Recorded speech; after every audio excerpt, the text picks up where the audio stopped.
Hi sir, hi everyone. I'm Ken Harvey Roses from IT2J, and this is my final project for event-driven programming.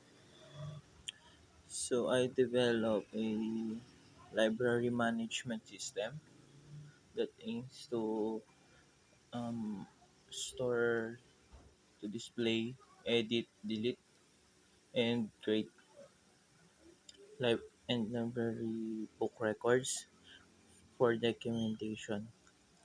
So yan, and let's try the program. Right. Nalimitang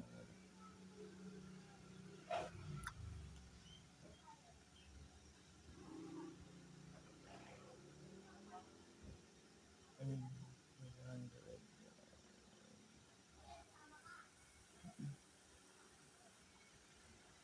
100 is dyan is pagka-click po ng save, lalabas ang notification. Then ayan, lalabas siya dun sa data grid view kung saan nandyan yung number, title, author, genre, and total available copies, and publisher. Then kapag nagkaroon naman ng mali dyan at kailangan i-edit, ito, click lang yung edit, mare-retrieve niya yung information na nandito kanina papunta sa text box. So, try natin.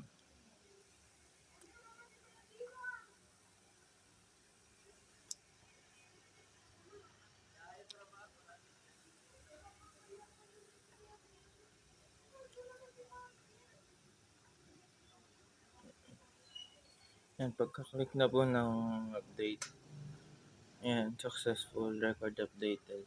Yan, nakita natin na updated na yung records na nandito kanina. From asset from display, ayan, edit or update. Natin delete yan. Ayan, nati-delete na po siya sa data grid. As yun lang po sir. Thank you po.